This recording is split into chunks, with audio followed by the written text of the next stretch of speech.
This is One Sentence News, a daily podcast featuring 3 news stories with a sentence-long summary and 1 sentence of context apiece. I'm Colin Wright. This is a sponsored message. I've been using Anchor as my podcast host for a while now, and it's been a pleasure to use. Anchor offers benefits that most other hosts do not. It's free to use, but it also has a collection of tools that allow you to create a podcast completely within the Anchor website or smartphone app. They distribute your show to Apple Podcasts, Spotify, and all the other distribution channels without any additional effort on your part, and you can make money from your podcast without any minimum audience size. So you can use it as a more traditional podcast host like I do, but it's also got everything you need to start a podcast from scratch. If you're keen to give it a shot, download the free Anchor app or go to anchor.fm to get started.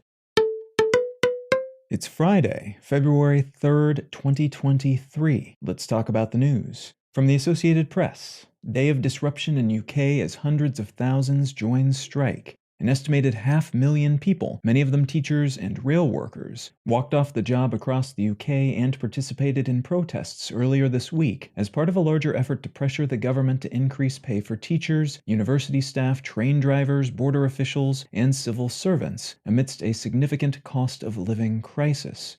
Inflation rates in the UK have been incredibly high over the past year or so, and these workers will be joined in the coming days by other workers, like nurses and ambulance drivers, who also haven't received pay bumps to counter the impacts of ever-growing price tags in the country.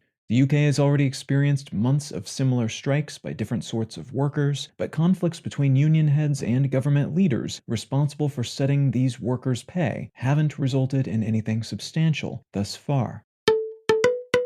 From Reuters, Shell 2022 profit more than doubles to record $40 billion.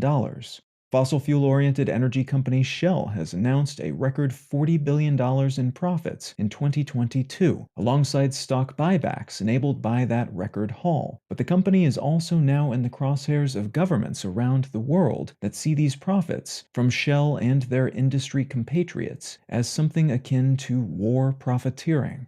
Some politicians have actually used that exact phrase to describe these profits, which are partially the consequence of massively inflated energy prices that spiked when Russia invaded Ukraine, substantially reducing the amount of energy products available on the global market for most of 2022. These companies contend that said profits are their winnings for taking the risks they take, basically, but resource-depleted governments have been tossing around the idea of slapping windfall taxes on these entities in order to claw back some of that money to help fill in gaps left by pandemic-era and invasion-related social and military investments.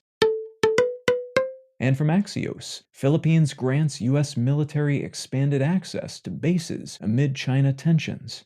The U.S. government has announced that it will be expanding its military presence in the Philippines following an agreement with the Filipino government that grants the U.S. military access to 4 additional bases throughout the country. This deployment is happening parallel to similar deployments in Japan and other parts of the Pacific, all with the goal of being prepared in case China ever tries to invade Taiwan, or more immediately, to dissuade China from launching such an invasion in the first place. And they serve in aggregate to create a sort of wall of military forces around the South China Sea, which in theory at least should help temper China's ambitions to expand its sphere of influence far beyond its immediate oceanic borders. If you're finding some value in One Sentence News, consider leaving a quick review wherever you get your podcasts and/or sharing the show with a friend. You can find out more about this show or subscribe to the email version at onesentencenews.com, and you can support this and other related projects, like the Let's Know Things and Brain Lenses podcasts at understandery.com.